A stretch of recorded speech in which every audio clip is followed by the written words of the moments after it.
everybody. Okay, so I guess I'll just use this as a story time. It's just kind of an update of the last video I did on Paranormal or Not. I have talked to my family. My mom actually had called me after she had seen the video, and she remembers when that happened, and she remembers it just like I did.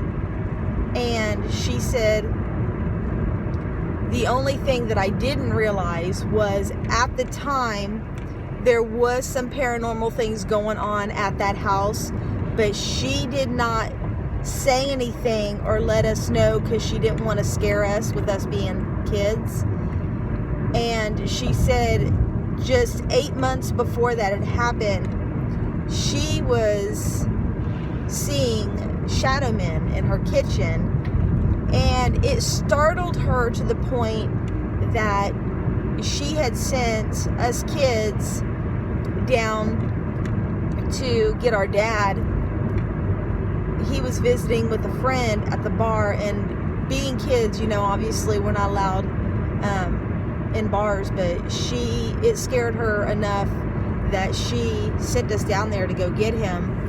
And she never told me about that.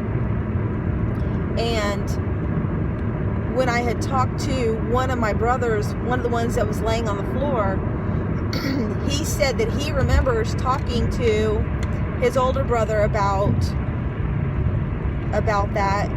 He said something about, he brought it up to him once about how he woke up and the younger brother was just, you know, passed out asleep, and something about how he seen this guy laying on the floor next to him, but he don't remember why he didn't say anything. My parents did ask me why didn't I wake them up, and I told him because I thought it was just one of my brother's friends, so why would I wake them up to say, hey, he's got a friend sleeping on the floor, if he was laying right next to him? I was just a kid. I don't think that deep into it, you know. And but my brother did say that he remembers him saying something about that, but he said it didn't really, he said he don't remember what he said, and there was really no explanation as to why he didn't wake up my parents either. And my brother said that he recalls vaguely that night, he said, and there was nobody that came over to hang out with his older brother. He said it was just the two of them, and they fell asleep watching TV, and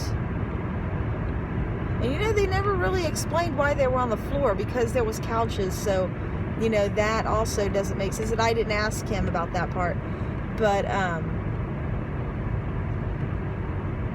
yeah, it's really baffling. So from what I'm gathering from, you know, my brother and my mom, after having this conversation, we all believe that it must have been a paranormal thing. And I guess she had said that one of the other siblings had mentioned they had seen a little girl there, and that he just looked at her and said hello, and she just waved and turned around and went through the door that went to the basement. Now, I don't know how true that is, because he was always making up stories that was not true anyway, and so I'm not sure how much I believe that, but I do know what I saw, and I know it wasn't a dream, and it wasn't something that, you know, I just thought it's what I saw, and I have no reason to lie about it. And even though it's not for certain that was a paranormal experience, but from after talking to my parents, I guess, and my family, that they believe that it must have been because there was other paranormal things that happened at the house. But my mom, being the way she was, and you know, with us being little, she didn't want to scare us, so she kept a lot of it quiet. And she also told me that before they had moved in the house, that they were told that it was haunted, but there was a lot of the things that people were claiming that was going on that she had debunked, that it was just, you know, like maybe the sounds of the water pipes or something like that, that she found out the cause of those. But when it came to certain things like, you know, the shadow men, for instance, and, you know, me saying what I saw, she said there was no doubt in her mind that there was some paranormal activity going on there. So, like I said, I guess from that conversation that it must have been paranormal. So, but that's my video, my story time for today, and I will see y'all next week. Bye.